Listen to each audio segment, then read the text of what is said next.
to the Listen First podcast, brought to you by the Chapman Foundation for Caring Communities. Our vision and mission is to strengthen relationships and build stronger communities through listening, leadership, care, and service to create a truly human connection. Learn and partner with us as we imagine a society in which people care about each other and listen first. Welcome to the Listen First podcast. My name is Adam Salget. Joining me today is Mike Desparis and one of our newest team members, Mickey Gibbs. The three of us discuss logic and emotion in the classroom. We talk about what it's like for students and what it's like for teachers. Listen close to find the little tidbits that'll help you work with your student or your own child. Welcome back to the podcast. We have two guests with us today, one of which is often here, Mike Desparis. How are you doing today, Mike? I am doing wonderful, Adam. Really excited for today's topic. Can't wait to jump into it. But you know what I'm even more excited for? What's that? More excited to introduce our newest employee and teammate, Mickey Gibbs. Mickey comes from the great state of Michigan. She will be our strategic engagement leader there. But what's awesome about Mickey as well, she's a fellow educator. Her focus has been on early education, which is near and dear to my heart because my wife is also an early childhood educator. So I get to hear a lot about that. And I always say our early childhood educators are the most important. And I know that's a tough thing to hear, but they're the foundational piece, right? They set the stage for everything else to happen. And Mickey is also just exceptional in working with our parent groups as well. So not only is Mickey one of our newest employees at CFCC, but she has also been a facilitator with us for the past 5 years as well. So she's had a lot of opportunity to work inside our organization as well. And she's done a number of parent podcasts and snippets that I know other people have seen. But this right here today, Adam, is her very first podcast. So welcome, Mickey. We're glad to have you today. Thank you. I'm very glad to be here. Mickey, is there anything else you'd like to let us know about your experience and your career? Set the table a little bit on who you are and everything you've done. Sure. I've been working in education for over 20 years. I've served as a classroom teacher. I've served in organizational leadership.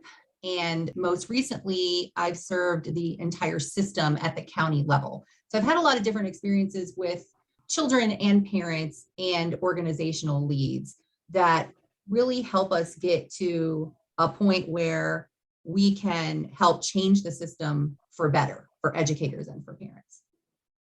Mickey, I saw you speak at it's called Wake Up Midland. It's a local Midland Business Alliance here in Michigan that I saw you speak at it was before I knew you through the Chapman Foundation. And I was impressed on your knowledge and your ability to share it and your ability to connect with people. So the fact that you somehow made your way here with the Chapman Foundation for Caring Communities and that we get to work together now just makes me so happy because I knew then that you were someone that I could tell I would love to connect with and love to work with. So welcome to the team. Thank you. I remember that day really well. Well, I hope for good reasons, not because something bad happened. For all good reasons. All right, good to know. Mike, you had a topic idea here about logic and emotion in the classroom. So that's what we're going to be talking about today, as you heard in our little intro. I'm going to let you take over a little bit and set us up. Absolutely. Thanks, Adam. So I've been having lots of phone calls and discussions with a lot of different educators from different backgrounds, not just from here in Texas where I'm from, but from around the United States. And not surprisingly, a lot of us educators are dealing with kids who are coming to school and they're really stressed out and their emotions are really high for different reasons. And then there's another side of that as well, too, as us as educators inside the classroom. Not just from all the stuff that's happening, but working with our kiddos that are high on our emotions. Sometimes our emotions get extremely high as well. And what Mickey and I want to do is just kind of have a conversation around our idea, Chapman Foundation for Caring Communities, around logic and emotion. Some of the things that are going on inside, I guess, our brain, okay? And what's actually happening when we start to get so emotional that we can't process or think through things logically to make really good decisions. So if you think about as a teacher in a classroom, when that's going on with the kid, of course, that could mean certain behaviors that are non-productive for them or the classroom or the teacher can occur, right? And then also for us as adults, the people in charge, whether we're a teacher or a paraprofessional, if we're overwhelmed with emotion, trying to think through something logically to work with our kiddos can be difficult. And here's the bottom line to that. If we can't figure out ways to kind of make this work and support our kiddos and support ourselves, it's going to make learning really difficult inside the classroom as well. So Mickey, before we kind of jump in with initial thoughts and ideas and kind of walking through this process, do you have anything else you'd like to share on logic and emotion and your experiences working in the early childhood realm? Yeah, I think one thing that's really important to remember when we're talking about, really little kids, like kids that are maybe say 2 all the way up through early elementary years, is that sometimes what happens when we talk about an imbalance of logic and emotion, and Mike's going to get into that in detail, sometimes what we see is a behavior we don't want to see. But sometimes what we see is a lack of a behavior we're looking for in the moment. And so it's just important to think about, we're in a classroom or we're in our home with a young child, and our expectations in the moment is that we're seeing something particular from our children. We could be dealing with a behavior that we would maybe label as negative, or we could be dealing with something where it's, I want this to be happening right now with my child, but it's not happening. So I think if we keep that in mind as we think about a classroom space or even a home space, that'll really help us think through this. That's a great point, Mickey. And also thinking about how important it is to understand the age of different kiddos as we kind of talk about this process as well, because developmentally it looks a little bit different as well as kind of what's going on and what's happening. And not surprising, right? Because little kids don't have as much experience in life to be able to think through things logically. And sometimes their emotion can kind of take things over really quickly. So we'll walk through that process a little bit and kind of think through that, and use some different scenarios and maybe some different stories. And of course, Adam will kind of always have his great questions to ask us and have some really great thoughts why we kind of work with this as well too. Yeah, another thing we might want to keep in mind is that social emotional intelligence is learned over a lifetime, just the way that we would think about academic intelligence. So it's pretty easy for us as parents or educators to think about the fact that reading is a skill that is built over the years. We would never hand a Harry Potter book or an adult novel to a 5-year-old and expect them to read it. Right. But sometimes it's a little bit hard for us as adults to realize that the growth of social emotional skills, like managing our emotions or empathy or conflict resolution or balancing our logic, is equally learned skills. And it doesn't just come by age 5 and we figure it out. It has to be modeled for us. It has to be talked about, and we have to learn how to do it. Mickey, the key to what you just said is modeling, right? And so us as educators, as teachers, we hold a big part of the learning process to the kids with how we role model even our own emotions, right? And how we kind of do that. The other 2 things that you really brought up that are important is we think about social emotional learning and all those pieces that take place. 2 keys, the self-awareness and the self-management pieces that you talked about. Today will really lend a big part of that, because we have to be aware of when our emotion is kind of getting too much and we're losing sight of our logic, as well as when that's happening with kids. If we can make our own selves aware of that, and we can help the kiddos be aware of that, which is a really tough process, that's the first step to then being able to manage that as well. And that self-awareness to self-management piece is really important for our kids to be able to adapt well inside the world as well. And Mickey's absolutely right. It takes a long time for us to develop these skills and continue to build on them as well. And I will tell you, I'm not a young man. I still have to work on these skills quite a bit, because sometimes my emotion can kind of get pretty high. And honestly, I can't think logically through certain situations. Maybe sometimes I have some unproductive or negative behaviors as a result as well. So what I'm going to do first, I'm just going to kind of talk about the process. And Mickey, please feel free to kind of jump in with any thoughts and ideas that you have over logic and emotion as we kind of go through this. And then we'll kind of talk about the student role and the teacher role as well. So if we think about what we really want in life is a healthy balance of logic, how we're thinking through logically, and our emotion, okay?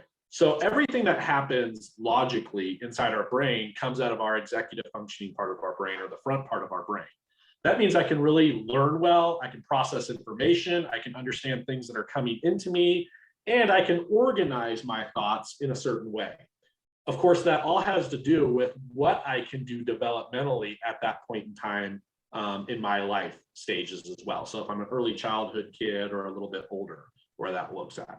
Emotion is a really interesting thing because we don't really have a lot of control over the specific feelings that hit us in our life, right?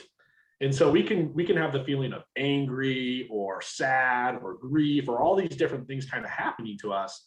And we may not be able to control that those feelings are occurring, but there's things that we can do so those emotions don't override us and we can't think through things logically. So another point I want to kind of bring out is when emotions are super high. So all we're doing is riding on one of those emotions. And if I'm really angry, I'm really upset, because Adam and I are in the same kindergarten class. Adam is stealing all my crayons, right? Like my box of 64 Corollas, or what did they call that? The Crayolas. Yeah, Crayolas, thank you. Not Adam Carollas. Or Crayolas. And Adam is stealing all my crayons and breaking them in half. As a little kid, right, I might be getting more upset and more upset and more upset and not thinking through things logically as how to problem solve this. But you could just see my behavior kind of just explode into something really, really negative or unproductive as a result. So Mickey, like as a teacher, early childhood teacher, like you're a kindergarten teacher, pre-K teacher, you see this kind of unfolding and you see me getting upset. You know my emotions high. You can tell I'm losing my logic. What are some things you could think of that would help support me and maybe even Adam in the situation to kind of alleviate a bigger issue than what could potentially take place inside the classroom? Sure. So, a really good early childhood educator is going to notice that they need to go over to that situation and they need to help both children, particularly if there's not another adult readily available where each of you could take one of those kids. But what's really crucial in the moment is that you go over and you recognize the student. So Mike, as a little, let's say he's 4 and he's throwing crayons. It's visible to you that that child is experiencing a high level of emotion. So going over and in front of Adam saying, Mike, I can see you're really upset or you're really frustrated with the situation because Adam is taking your crayons. Maybe you kind of noticed this from across the room. So you know what's transpiring, you know what's going on. The key thing to note in the moment is that Mike, as that little 4-year-old interacting with Adam, is experiencing a high level of emotion. And emotion in the brain is the bully all the time. It's always going to win. Logic is going to back down to that high level of emotion. So even though you'd like to think that Mike could speak to Adam and say, stop throwing my crayons or stop stealing my crayons or stop doing, whatever's going on, he can't because he's super frustrated. So you want that to be a teachable moment for what Mike could say to Adam to solve that problem in a logical way, but he can't think through it. So anything you say to him in that high emotional moment is kind of going to be a waste of your words. It's important to turn to Mike or even take him aside and say, I can see you're very frustrated. I can see, put a word to the emotion, because the very first thing to help children grow socially and emotionally is putting a word to that emotion. It does 2 things. It says that that emotion is okay, what he's feeling in the moment. As Mike touched on earlier, we're going to feel what we're going to feel, right? And that's true of little kids too. The second thing it does is it grows Mike's emotional vocabulary. And we can't talk about things that we don't have the vocabulary for. So recognizing for him, this is what you're feeling and this is what's going on, the facts of the situation. So what's causing it? Adam is taking your crayons. You are feeling very frustrated. And then we're going to give Mike a little bit of time to go, yeah, Mike's taking my crayons and he's probably going to kind of, really like spout out stuff and kind of talk about that moment.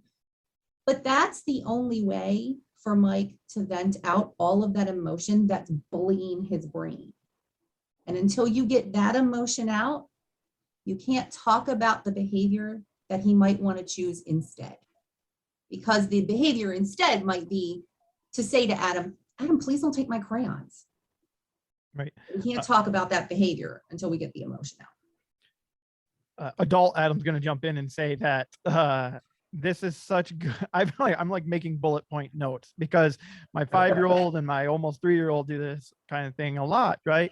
And there are times where I think as a parent, I do exactly what you just said. I try to identify and help them learn and do that. And then there are other times where I'm like, you just jump in and you don't even care, and you start telling them what to do, and you're not listening, and give them back or whatever, right? So it's really good it's a really good reminder to tell, to mention to us about, use it. We want it to be a teachable moment, but it can't really be a teachable moment until some of that emotion gets released, and try to talk to them. And then the idea of helping them put a word on it, and to grow their vocabulary so they can describe things, makes me realize I might need to expand a little bit of my vocabulary and build my skill set in that space in order to help them build their skill set. So it's another reminder as a parent, as an adult, to potentially improve ourselves to help our little ones. Yeah, and one thing you want to remember is just that emotional vocabulary. With a little child, you're going to keep those feelings kind of basic. I'm sad, I'm frustrated, as they get a little older, expand and make those words more specific so that they can communicate better. But, I often say, like in our parenting webinars or our roundtables, what if you were a grown up and you walked in a restaurant and you didn't have utensils and you have soup in front of you and you needed to ask the server for a spoon, but you didn't know the word spoon? Think about what that would do for you. So if we expect our children to express their emotions, they have to have the vocabulary to be able to do that. And I think that's one of the biggest keys too, Mickey, as you kind of walk through that process. And it was just beautifully done. And I'm so excited that you're on our team to really think about what's going on inside the kiddo, right? What the kiddo needs to be able to do, but also as the adult or as the teacher, you're role modeling the proper ways for that self-awareness to self-management. Because it's not like an automatic change, like just flipping the switch, but it is something that they start to identify with emotions over time. And that's a really critical part, because if we don't allow the kid, one is time, right? And the other is just that ability to kind of be able to vent out what's going on inside them, they can't come back to like a homeostasis level where logic and emotion are balanced again. And if we don't work on that, what's going to happen is that kid's going to stay really emotional. We can make the situation worse with even more unproductive behaviors with how we act or react to the situation as the adult. Would you like to speak to that for a moment? Yeah, I think, when you're over there, and let's just go back to that situation with the crayons. Okay. When you're over there and you're talking to little 4-year-old Mike, and he's so upset.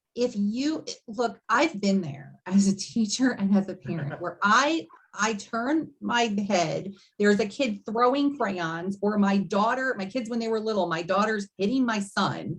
And what happens to me right away? I'm upset. I go over to my kids.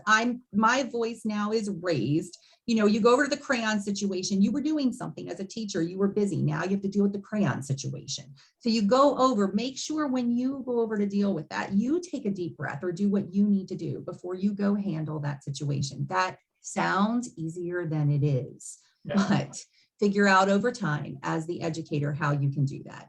And when you go over there, and particularly with young children, your nonverbals and your sort of like your physical presence is very important. Getting on their level. If you have to kneel down or sit down, get eye level with them so that they can see you taking a deep breath.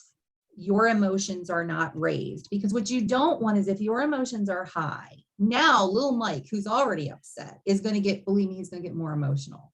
And Adam is probably also in the situation going to get more emotional. And now you're just sort of throwing fuel on a fire. Right. But modeling how you could take a deep breath, you can calm down.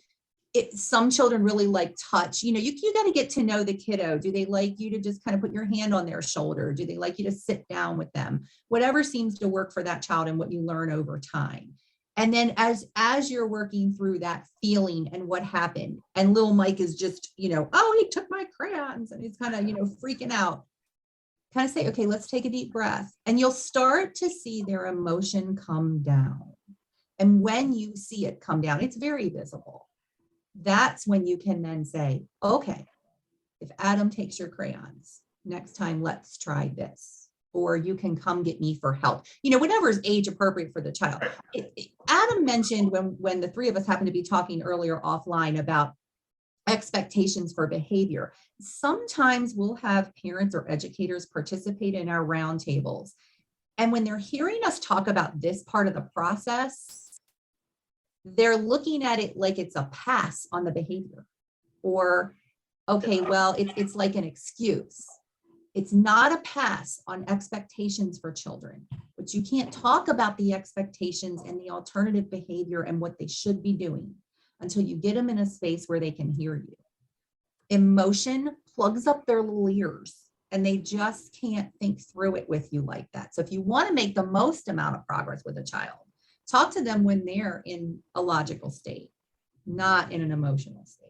Absolutely. And another part, I'm going to add a layer onto that. And this is really regardless of age, and, being a junior high school teacher, be really careful when emotion's high with a student or a group of students or whatever, to lead with a consequence before logic kind of comes back down. And the reason, and I'm not saying don't do a consequence, but what I'm trying to say is, if Adam is super upset, right, and he is really mad because something happened and he threw a book at the wall or whatever, if I just say, hey, Adam, you're going to be suspended for 4 days when he is really upset, it's just going to make the situation oftentimes worse, right? So if we allow that opportunity for the logic and the emotion to balance, then we can have the conversation and work on the self-management and the self-awareness, and then talk consequences as a result.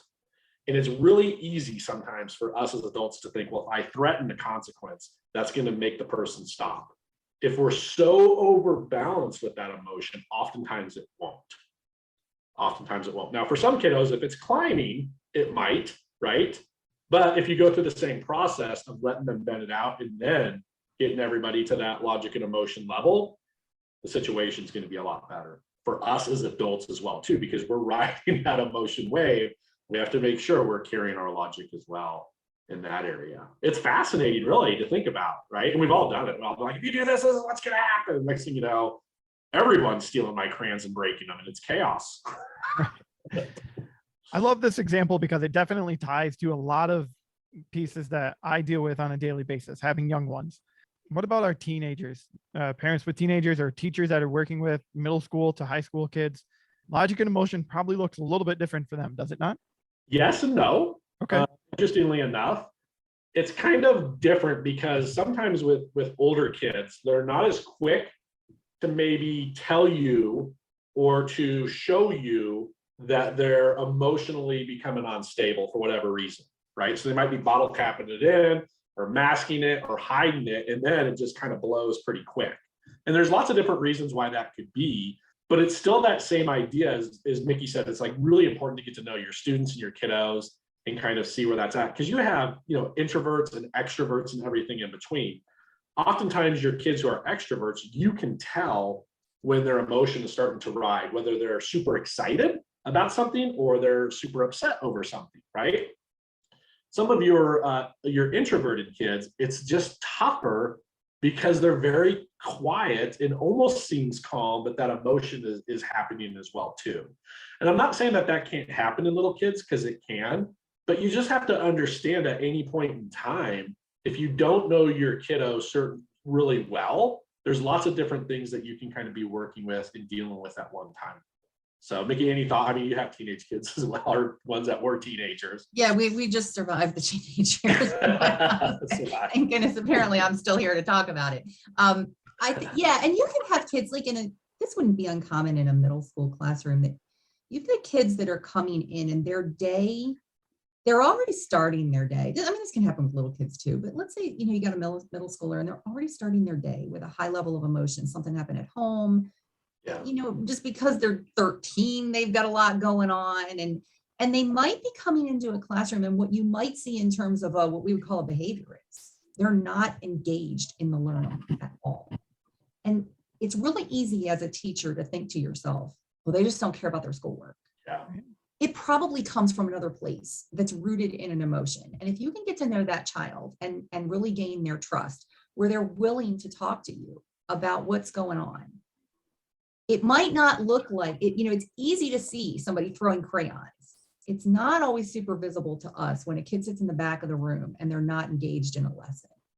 Get to know them so they're willing to get some of that out and let it out to you, so that then they can come to that space of learning in a better place. We're so concerned in the school day about kids doing the math lesson, doing the history lesson, picking up all the content. You could have a middle schooler that spends their entire day in a sort of private emotional state. I guarantee you they're not going to pick up on very much content that day. So it seems like it takes the kids that get through the day without us even knowing it, right? Like we're like, Right. oh, being quiet, he's fine. right. He's fine. Being able to find that engagement level, because if we're overridden with emotion, that logic's not going to be there. Learning's out the door, right?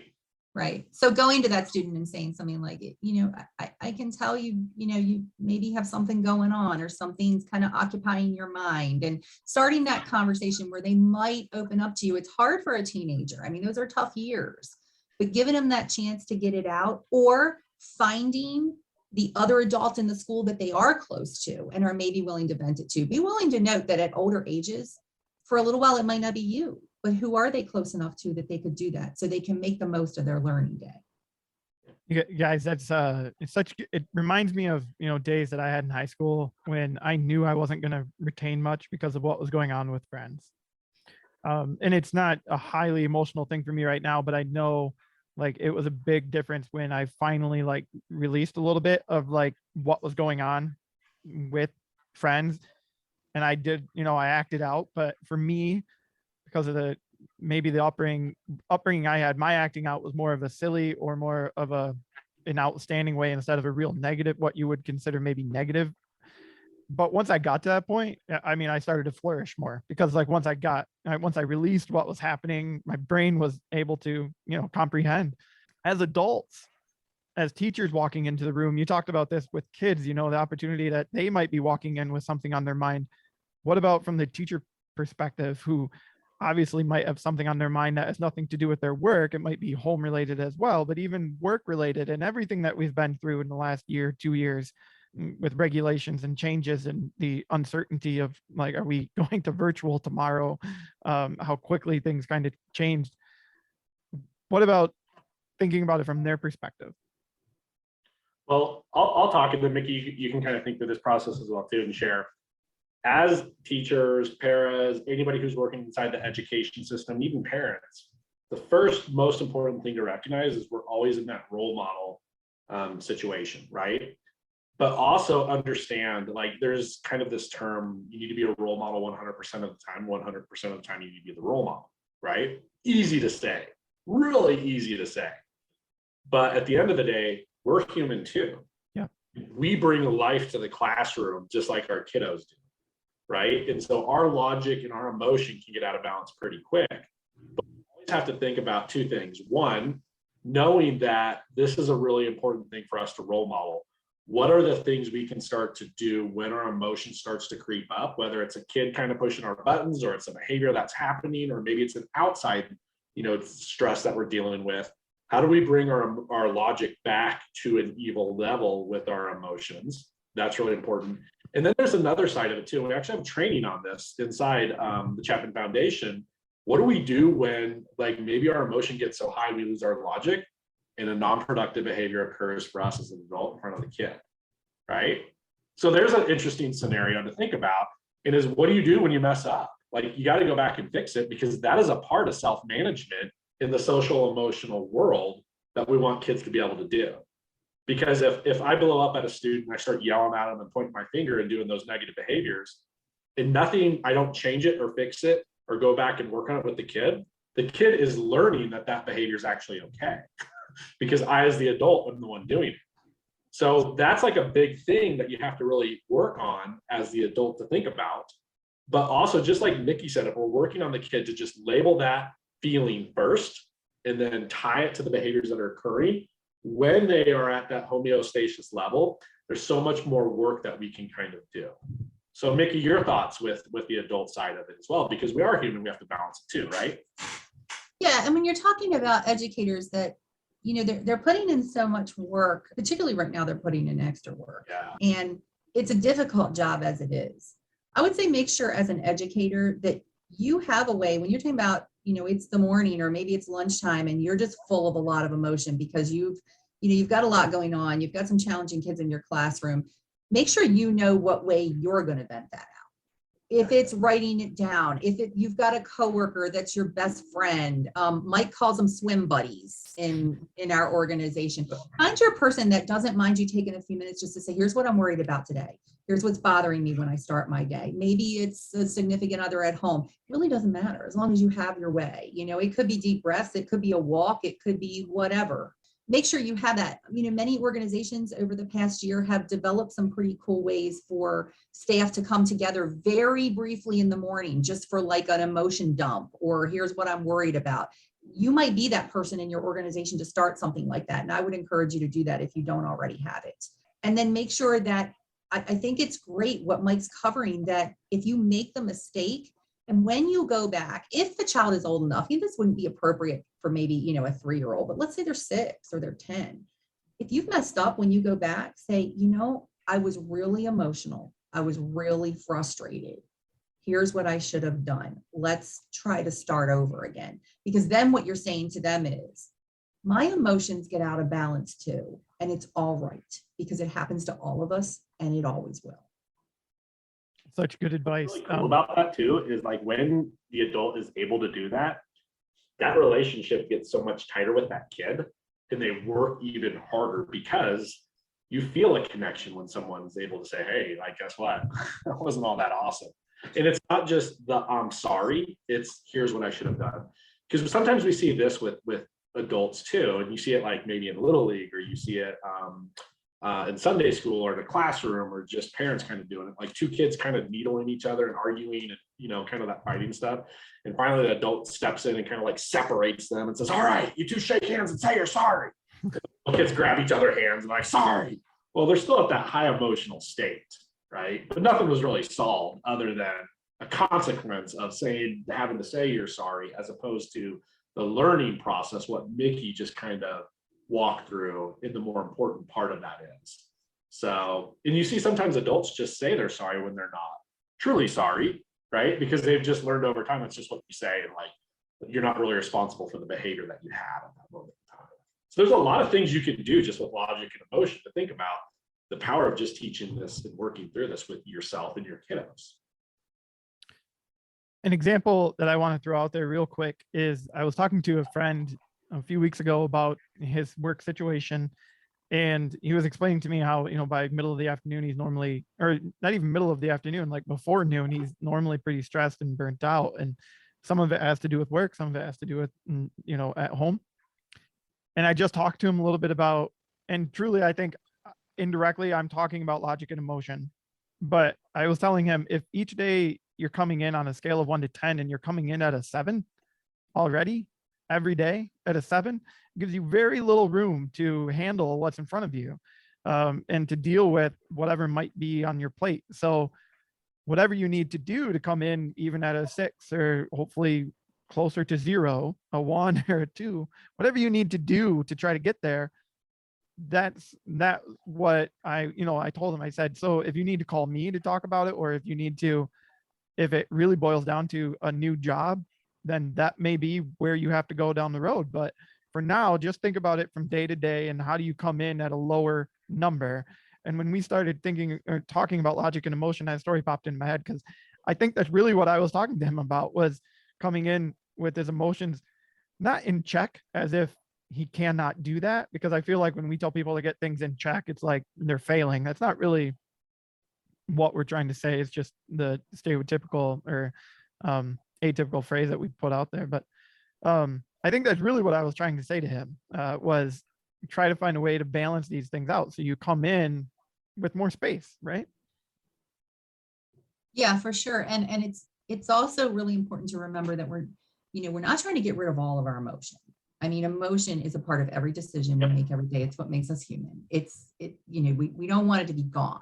Right. We just want to make sure that there's a significant amount of logic there, so we can make the right choices every day.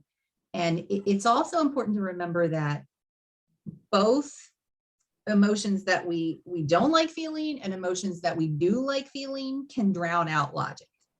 We can be super happy. We can be so excited that we can't think. So, there's still an importance to getting that balance there so we can make the right choices in the moment. But it sounds like your friend needs to figure out how he's going to level set every day and how he's going to find that place to vent and get those emotions out. Yep. And I made a note while we were sitting here to check in because it's been a couple weeks and I know he's all right, but it makes sense to go back, see how he's doing, make sure, right? I mean, that's what we want to do for people, be there, right? Well, the listening can always help someone vent and take out that plug and bring that logic back down.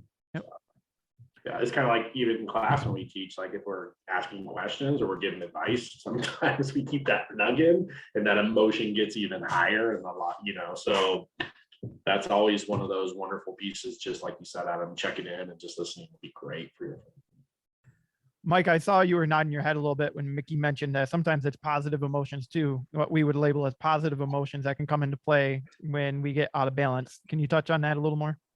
Yeah, absolutely. So teaching middle school, I saw this quite a bit with my kiddos, and I'm sure Mickey's probably has more than a million different stories with little kids as well. When they come to school or class and they're really excited about something that is going on in their life or something that's about to occur. For me, it was always at the beginning of the year, and with especially the boys who were playing football, they had a football game that day, and they were so excited to be able to play school football for the first time, right? Like have cheerleaders out there and the fans and the parents and all that they could not focus on anything else. And they would be so emotionally excited, they kind of lose the logic. Sometimes they would cause problems in class because they'd be talking about it or not focusing on their work or whatever. And so that even though it was a positive emotion, it was still overwhelming everything that they could do to think through things logically as well. So Mickey, any thoughts on that? Yeah, I mean, this happens like at any age, right? It even happens as adults when we get Christmas, Christmas, we get super excited about something. We get, I remember the day I found out that I was getting this job and I was trying to explain this to my family and I'm cooking and the pot is like over boiling on the stove because I couldn't think through the fact that I was cooking dinner while I was having this conversation. So it happens to all of us, it's not a bad thing. But, again, giving that person the opportunity to talk about it and get it out really helps them say, oh, yeah, and I was doing this, or I'm supposed to be acting like this. Yeah. And, it's really important to recognize with kids because sometimes they get in trouble and they have a really positive feeling or something really exciting is going to happen. And it's the same opportunity that Mickey said, like labeling the emotion, letting them kind of vent, letting them bring it down, saying, okay, here's how I need you to kind of focus through this, because they still have to work through that process. And we don't want them to feel like, oh, I shouldn't be having this feeling. Just as Mickey said, with the other feelings that could be more thought of as negative as well, too, because feelings are an important part of life, right? If something happens and we're sad, we need to be able to express that and kind of work through that. Something happens and we're super excited about it or whatever, we still need to go through those same processes. We don't want to eliminate the feelings. We want to work on the process so we can think through things logically. So as we wrap up the podcast here today, I'm going to throw it out there. I'd like to get a key takeaway from each of you, just something for our listeners to think about as we finish the podcast. Show of hands, who wants to go first? No, nobody raised their hand. Oh, Mike, there's Mike. All right. So Mike raised his hand first. So let's see, what's a key takeaway you have for our audience, Mike?